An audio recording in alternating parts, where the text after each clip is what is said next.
നമസ്കാരം. ഹ്യുണ്ടായുടെ ഒരു subsidiary ബ്രാൻഡായിട്ടുള്ള Kia ഇന്ത്യയിൽ വളരെയധികം വിജയം കൊയ്തുകൊണ്ടിരിക്കുകയാണ്. സബ് 4 മീറ്റർ കാറ്റഗറിയിൽ അവർക്ക് ഓൾറെഡി ഒരു വാഹനമുണ്ട്. അത് സോണറ്റാണ്. അപ്പോൾ സോണറ്റിനും സെൽറ്റോസിനും ഇടയ്ക്ക്, അതായത് സെൽറ്റോസ് എന്ന് പറയുന്നത് ഒരു മിഡ് സൈസ് SUV ആണ്. സോണറ്റിനും സെൽറ്റോസിനും ഇടയ്ക്ക് അവരിപ്പോൾ മറ്റൊരു വാഹനത്തെ കൊണ്ടുവന്നു. വളരെ പ്രതീക്ഷയോടുകൂടിയാണ് ഞാൻ ഈ ഒരു വാഹനത്തെ നോക്കി കാണുന്നത്. ഈ ഒരു വാഹനത്തിൻ്റെ പേര് സിറോസ് എന്നാണ്. നമുക്കറിയാം, നമ്മൾ ഓൾറെഡി ഇതിനെക്കുറിച്ചൊരു വീഡിയോ ചെയ്തതാണ്. K2 പ്ലാറ്റ്ഫോമിലല്ല ഈ ഒരു വാഹനം വരുന്നത്. ഈ ഒരു വാഹനം വരുന്നത് K1 പ്ലാറ്റ്ഫോമിലാണ്. നമ്മുടെ ഈ ഗ്രാൻഡ് ഐറ്റൻ നിയോസ് അതിൻ്റെ ഒരു പ്ലാറ്റ്ഫോമിലാണ് ഈ ഒരു വാഹനം വരുന്നത്. അതുകൊണ്ട് തന്നെ വില കൊണ്ട് ഞെട്ടിക്കാനായിരിക്കും കിയ ശ്രമിക്കുന്നത്. കാരണം ഈ ഒരു വാഹനത്തിൽ ഒരുപാട് ഫീച്ചറുകളുണ്ട്. എന്നാൽ പോലും ഫീച്ചർ, കംഫർട്ട്, അത് മാത്രമല്ല ഈ ഒരു വാഹനത്തിൻ്റെ സ്റ്റൈലിങ്, ഫ്യൂൽ എഫിഷ്യൻസി, ഓപ്ഷൻസ് ഇതെല്ലാം കൂടെ ചേർത്തിട്ട് ഒരു കംപ്ലീറ്റ് പാക്കേജ് ആയിട്ടാണ് ഈ ഒരു വാഹനത്തെ കിയ കൊണ്ടുവരുന്നത്. കിയയുടെ സിറോസിനെ നമുക്കൊന്ന് പരിചയപ്പെടാം. എല്ലാവർക്കും എഞ്ചിൻ ബേയുടെ മറ്റൊരു വ്ളോഗിലേക്ക് ഹാർദമായ സ്വാഗതം. നമ്മുടെ വ്ളോഗൊക്കെ നിങ്ങൾക്ക് ഇഷ്ടപ്പെടുന്നുണ്ടെങ്കിൽ തീർച്ചയായിട്ടും നമ്മുടെ ചാനലിനെ ഒന്ന് സപ്പോർട്ട് ചെയ്യുക, സബ്സ്ക്രൈബ് ചെയ്യുക, മാക്സിമം ലൈക്ക് ചെയ്യുക, ഷെയർ ചെയ്യുക, കമൻറ്റ് ചെയ്യുക. വളരെ നല്ലൊരു പ്രതീക്ഷയുണ്ട്. കാരണം ഈ ഒരു വാഹനം K1 പ്ലാറ്റ്ഫോമിലാണ് വരുന്നത്. അതുകൊണ്ട് തന്നെ വിലയിൽ അത് കാര്യമായിട്ട് റിഫ്ലക്റ്റ് ചെയ്യും. അഫോർഡബിൾ റേഞ്ചിലേക്ക് ഈ ഒരു വാഹനത്തിൻ്റെ ഏതെങ്കിലും ഒരു വേരിയൻറ്റ് തീർച്ചയായിട്ടും വരും. നമുക്ക് എഞ്ചിനിലേക്ക് നോക്കാം. ആദ്യമേ തന്നെ പെട്രോളിൽ അവൈലബിൾ ആണ്. അത് 1 litre turbo charged gasoline direct injection എന്ന് പറയുന്ന കാറ്റഗറിയിൽ വരുന്നൊരു എഞ്ചിനാണ്. കിയ ഇതിനെ വിളിക്കുന്നത് സ്മാർട്ട് സ്ട്രീം എഞ്ചിൻ എന്നുള്ള പേരിലാണ്. പെട്രോളാണ്. 998 cc 3 സിലിണ്ടർ ടർബോ പെട്രോളാണ്. അപ്പോൾ ഇതിൻ്റെ ഒരു പവർ നമ്മൾ നോക്കുകയാണെന്നുണ്ടെങ്കിൽ അപ്രോക്സിമേറ്റ്ലി 88.3 കിലോ വാട്ട്. അത് 6000 RPM ജനറേറ്റ് ചെയ്യുന്നത്. ടോർക്കിലേക്ക് നോക്കുകയാണെന്നുണ്ടെങ്കിൽ ആഡിക്വേറ്റ് ആയിട്ടുള്ളൊരു ടോർക്കുണ്ട്. 172 Nm ടോർക്ക്. അത് ജനറേറ്റ് ചെയ്യുന്നത് 1500 മുതൽ 4000 RPM വരെയാണ്. ഇനി ഡീസൽ എഞ്ചിൻ കൊടുത്തിട്ടുണ്ട്. തീർച്ചയായിട്ടും വളരെ നല്ല എഞ്ചിനാണ്. അത്യാവശ്യം നല്ല ഫ്യൂവൽ എഫിഷ്യൻ്റ് ആയിട്ടുള്ള ഒരു എഞ്ചിൻ തന്നെയാണ്. ഡീസൽ എഞ്ചിനെ കുറിച്ച് നമ്മൾ പറയുകയാണെന്നുണ്ടെങ്കിൽ ഇത് CRDA എഞ്ചിനാണ്. കമ്പനി വിളിക്കുന്നത് VGT എഞ്ചിൻ എന്നുള്ള രീതിക്കാണ്. തീർച്ചയായിട്ടും ഈ ഒരു എഞ്ചിൻ്റെ CC നോക്കുകയാണെന്നുണ്ടെങ്കിൽ 1493 CC ആണ്. 4 സിലിണ്ടർ എഞ്ചിനാണ്. 85 കിലോ വാട്ട് പവർ വരുന്നുണ്ട്. അത് 4000 RPM വരുന്നത്. ഡീസൽ എഞ്ചിൻ ആയതുകൊണ്ട് തന്നെ നല്ല ടോർക്കുണ്ട്. 250 Nm ടോർക്കുണ്ട്. 1500 മുതൽ 2750 RPM അത് ജനറേറ്റ് ചെയ്യുന്നത്. ഇനി നമ്മൾ നോക്കുകയാണെന്നുണ്ടെങ്കിൽ ലെങ്ത്തിലേക്ക് നോക്കുമ്പോഴത്തേക്കും 3995 mm ആണ് ഈ ഒരു വാഹനത്തിൻ്റെ ലെങ്ത്ത്.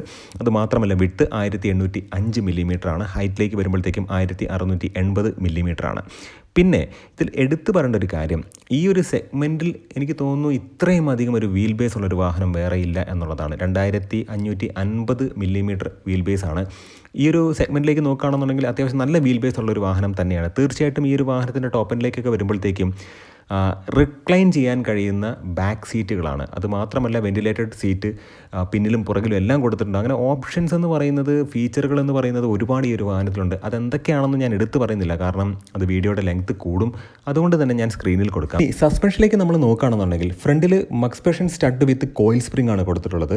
ബാക്കിലേക്ക് നോക്കുമ്പോഴത്തേക്കും നമുക്ക് ഓൾറെഡി അറിയാം കപ്പിൾഡ് ടോർഷൻ ബീം ആക്സിലാണ് കൊടുത്തിട്ടുള്ളത്. അത് വിത്ത് കോയിൽ സ്പ്രിംഗ് തന്നെയാണ് കൊടുത്തിട്ടുള്ളത്. പിന്നെ ഓട്ടോമാറ്റിക് ട്രാൻസ്മിഷനിൽ 4 വീലും ഡിസ്ക് ബ്രേക്കാണ് വന്നിട്ടുള്ളത്. മാനുവലിലേക്ക് വരുമ്പോഴത്തേക്കും ഫ്രണ്ടിൽ ഡിസ്ക് ബ്രേക്ക് ഉണ്ട്, ബാക്കിൽ ഡ്രമ്മാണ് കൊടുത്തിട്ടുള്ളത്. പിന്നെ എടുത്തു പറയേണ്ട വേറൊരു പ്രധാനപ്പെട്ട കാര്യം എന്ന് പറയുന്നത് ഈ ഒരു വാഹനത്തിൻ്റെ ടയർ സൈസാണ്. അതായത് ഈ ലോവർ വേരിയൻറ്റിലൊക്കെ 15 ഇഞ്ചിൻ്റെ വീലുകളാണ് കൊടുത്തിട്ടുള്ളത്. സ്റ്റീൽ വീലുണ്ട്. പിന്നെ മുകളിലേക്ക് വരുന്തോറും 16 ഇഞ്ചിൻ്റെ അലോയ് വീൽസ് കൊടുത്തിട്ടുണ്ട്. അത് ക്രിസ്റ്റൽ കട്ട് അലോയ് വീൽസാണ് കൊടുത്തിട്ടുള്ളത്. പിന്നെ ടോപ്പ് എൻഡിലേക്ക് വരുമ്പോഴത്തേക്കും 17 ഇഞ്ചിൻ്റെ അലോയ് വീൽസൊക്കെ കൊടുത്തിട്ടുണ്ട്. അപ്പോൾ നമ്മൾ നോക്കുകയാണെന്നുണ്ടെങ്കിൽ ഈ 15 ഇഞ്ച് സ്റ്റീൽ വീലിൻ്റെ കാര്യം നമ്മൾ എടുത്തു പറയുകയാണെന്നുണ്ടെങ്കിൽ 195 65 R15 എന്നുള്ള രീതിക്കുള്ള പ്രൊഫൈലാണ് വന്നിട്ടുള്ളത്. ഇനി 16 ഇഞ്ചിലേക്ക് വരുമ്പോഴത്തേക്കും 215 60 R16 ആണ്. 17 ഇഞ്ചിലേക്ക് വരുമ്പോഴത്തേക്കും 215, അതായത് 215 55 R17 എന്നുള്ള രീതിക്കുള്ള ക്രിസ്റ്റൽ കട്ട് അലോയ് വീൽസ് ആണ് കൊടുത്തിട്ടുള്ളത്. ഇനി നമ്മൾ എടുത്തു പറയേണ്ട ഒരു കാര്യം, 6 വേരിയൻ്റ് ഈ ഒരു വാഹനത്തിലുണ്ട്. HTK optional, HTK plus, HTX plus, പിന്നെ HTX ഓപ്ഷണൽ എന്നുള്ള രീതിക്കാണ് വന്നിട്ടുള്ളത്. ഇനി ഓട്ടോമാറ്റിക് ട്രാൻസ്മിഷനുണ്ട്, മാനുവൽ ട്രാൻസ്മിഷനുണ്ട്. ഇപ്പം പെട്രോൾ വേരിയൻറ്റ് നമ്മൾ നോക്കുകയാണെന്നുണ്ടെങ്കിൽ അവിടെ 6 സ്പീഡ് മാനുവൽ ട്രാൻസ്മിഷനും 7 സ്പീഡ് DCT ആണ് കൊടുത്തിട്ടുള്ളത്. ഇനി ഡീസലിലേക്ക് വരികയാണെന്നുണ്ടെങ്കിൽ അവിടെ 6 സ്പീഡ് മാനുവൽ ട്രാൻസ്മിഷനുണ്ട്. അതുമാത്രമല്ല 6 speed pure torque converted automatic ട്രാൻസ്മിഷനും അവിടെ കൊടുത്തിട്ടുണ്ട്. ഇനി ഇതിൻ്റെ ഫീച്ചറുകൾ നമ്മൾ നോക്കുകയാണെന്നുണ്ടെങ്കിൽ ഒരുപാട് ഫീച്ചറുകളുണ്ട്. കാരണം സെക്കൻഡ് ബേസ് മോഡൽ മുതൽ നമുക്ക് സൺറൂഫ് അവൈലബിൾ ആണ്. റിട്രാക്റ്റബിൾ ആയിട്ടുള്ള ORVM അത് ബേസ് മോഡൽ മുതൽ അവൈലബിൾ ആണ്. ബേസ് മോഡലിൽ തന്നെ റിയർ വ്യൂ ക്യാമറ കാര്യങ്ങളെല്ലാം കൊടുത്തിട്ടുണ്ട്. സ്റ്റിയറിംഗ് മൗണ്ടഡ് കൺട്രോൾസ് കാര്യങ്ങളെല്ലാം കൊടുത്തിട്ടുണ്ട്. അങ്ങനെ വെച്ച് നോക്കുമ്പോഴത്തേക്കും ഈ ഒരു വാഹനം എന്ന് പറയുന്നത് അത്യാവശ്യം ഫീച്ചർ റിച്ച് എന്നല്ല പറയേണ്ടത്, നല്ല ഫീച്ചറുണ്ട്. പിന്നെ സൺ ബ്ലൈൻഡ് അങ്ങനെയുള്ള കാര്യങ്ങളെല്ലാം ബേസ് വേരിയൻറ്റ് മുതൽ തന്നെ കൊടുത്തിട്ടുണ്ട്. എനിക്ക് എടുത്ത് പറയേണ്ട ഒരു കാര്യം, ഈ ഒരു വാഹനത്തിൻ്റെ ടോപ്പ് എൻഡിലേക്കൊക്കെ നോക്കുമ്പോഴത്തേക്കും ഫ്രണ്ട് പാർക്കിംഗ് സെൻസർ എന്ന് പറയുന്നത് കോർണറിൽ വരെ കൊടുത്തിട്ടുണ്ട്. അതാണ് ഇതിനകത്ത് ഏറ്റവും ഇമ്പോർട്ടൻ്റ് ആയിട്ടുള്ള ഒരു കാര്യം എന്ന് പറയുന്നത്. EV9 ഷേപ്പിനോടൊക്കെ അനുസ്മരിപ്പിക്കുന്ന രീതിയിലുള്ള ഒരു നല്ല ഡിസൈൻ ലാംഗ്വേജ് ആണ് ഈ ഒരു വാഹനത്തിൽ കമ്പനി കൊടുത്തിട്ടുള്ളത്. അത് മാത്രമല്ല, നമ്മൾ ഈ ഒരു വാഹനത്തിൽ നോക്കി കാണുമ്പോഴത്തേക്കും ഇതിൻ്റെ ബി പില്ലറൊക്കെ കാണുമ്പോഴത്തേക്കും നിലവിൽ ടാറ്റയുടെ വരാൻ പോകുന്ന സിയറയുടെ ബി പില്ലറുമായിട്ടൊക്കെ ഒരു സാദൃശ്യം തോന്നാം. സ്കോഡ എതിയുടെ കുറച്ച് ഡിസൈനുമായിട്ട് സാദൃശ്യം തോന്നാം. ബാക്കിലേക്കൊക്കെ നോക്കുമ്പോഴത്തേക്കും നമുക്ക് ഇനി വാഗണാറിൻ്റെ ഒക്കെ ഒരു സാദൃശ്യം സൈഡിൽ നിന്നൊക്കെ തോന്നാം. ഇത് ശരിക്കും പറഞ്ഞാൽ ഇങ്ങനെ റൂഫ് ചെരിഞ്ഞിറങ്ങുന്ന രീതിയിലുള്ളൊരു ഡിസൈനല്ല, ഒരു ടോൾ ബോയ് കോൺസെപ്റ്റിൽ വരുന്നൊരു വാഹനം തന്നെയാണ്. ബാക്കൊക്കെ ചോപ്പ് ചെയ്ത രീതിയിലാണ്. എന്നാൽ പോലും പ്രാക്ടിക്കലി ഈ ഒരു വാഹനം നമ്മൾ നോക്കുകയാണെന്നുണ്ടെങ്കിൽ നല്ല സ്പേഷ്യസ് ആണ്. അത് മാത്രമല്ല 460 ലിറ്ററിനോടടുത്ത് ബൂട്ട് സ്പേസ് ഈ ഒരു വാഹനത്തിനുണ്ട്. 45 ലിറ്ററാണ് അതിൻ്റെ ഫ്യൂൽ ടാങ്ക് കപ്പാസിറ്റി എന്ന് പറയുന്നത്.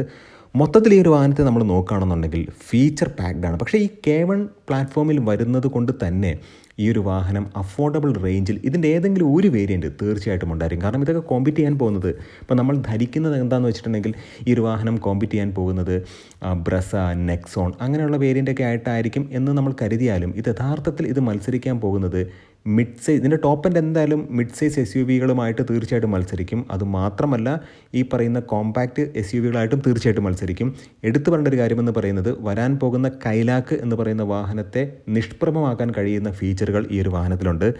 തീർച്ചയായിട്ടും എനിക്ക് ഒന്ന് രണ്ട് നെഗറ്റീവ് എന്ന് പറയാൻ കഴിയില്ല, കാരണം അതിൻ്റെ ഡിസൈൻ എന്ന് പറയുന്നത് സബ്ജക്റ്റീവാണ്. അത് മാത്രമല്ല അതിൻ്റെ വെർട്ടിക്കലി പ്ലേസ് ചെയ്തിട്ടുള്ള ഹെഡ് ലാമ്പുകൾ, അത് ടോപ്പ് എൻഡിലേക്കൊക്കെ വരുമ്പോഴത്തേക്കും ice cube kind of head ലാമ്പൊക്കെയാണ് കൊടുത്തിട്ടുള്ളത്. അപ്പോൾ നമ്മൾ മനസ്സിലാക്കേണ്ടത് വെർട്ടിക്കലായിട്ടുള്ള ഡേ ടൈം റണ്ണിങ് ലൈറ്റ് കാര്യങ്ങളൊക്കെ ഉണ്ട്. പക്ഷേ എന്തെങ്കിലും കാരണവശാൽ ബമ്പർ ഒന്ന് ഒരയുകയോ തട്ടുകയോ ചെയ്തിട്ടുണ്ടെങ്കിൽ ആ ഹെഡ് ലാമ്പ് യൂണിറ്റ് മൊത്തത്തിൽ അതിന് കംപ്ലയിൻറ്റ് വരാനുള്ള സാധ്യതയുണ്ട്.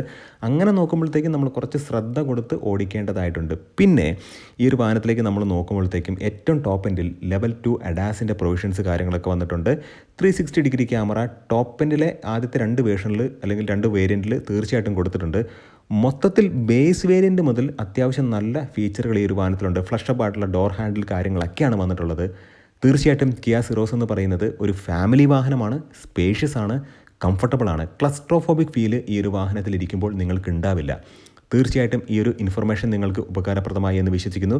ഇതിൻ്റെ പ്രൈസ് ഇതുവരെ അനൗൺസ് ചെയ്തിട്ടില്ല. ഫെബ്രുവരി 1st വീക്കോടുകൂടി ഈ ഒരു വാഹനത്തിൻ്റെ പ്രൈസ് വരുന്നതായിരിക്കും. തീർച്ചയായിട്ടും വരുന്ന 1-2 ദിവസത്തിനുള്ളിൽ തന്നെ ഈ ഒരു വാഹനം എല്ലാ ഷോറൂമുകളിലും ഡിസ്പ്ലേക്ക് വരുന്നതായിരിക്കും. തീർച്ചയായിട്ടും ഈ ഒരു കോണ്ടന്റ് ഇഷ്ടപ്പെട്ടിട്ടുണ്ടെങ്കിൽ നമ്മുടെ ചാനലിനെ ഒന്ന് സപ്പോർട്ട് ചെയ്യുക, സബ്സ്ക്രൈബ് ചെയ്യുക, മാക്സിമം ലൈക്ക് ചെയ്യുക, ഷെയർ ചെയ്യുക, കമൻറ്റ് ചെയ്യുക. നല്ല നല്ല വ്ളോഗ്സുമായിട്ട് നമുക്ക് വീണ്ടും കാണാം. ഈ ഒരു വാഹനം നല്ല പ്രതീക്ഷയോടുകൂടിയാണ് കമ്പനി ഇറക്കുന്നത്. പക്ഷേ പ്രധാനമായിട്ടും നമ്മൾ മനസ്സിലാക്കേണ്ടത് പ്രൈസിംഗ് ആണ്. എന്ത് നല്ല ഫീച്ചർ കൊടുത്താലും അഫോർഡബിൾ ആയിട്ടുള്ളൊരു പ്രൈസിങ്ങിൽ വന്നാൽ മാത്രമാണ് ഈ ഒരു വാഹനം സക്സസ് ആവുകയുള്ളൂ. തീർച്ചയായിട്ടും നല്ല നല്ല വ്ളോഗ്സ് വേണ്ട വീണ്ടും കാണാം. നിങ്ങളുടെ സ്നേഹത്തിനും സപ്പോർട്ടിനും ഒരിക്കൽ കൂടെ നന്ദി. നമസ്കാരം.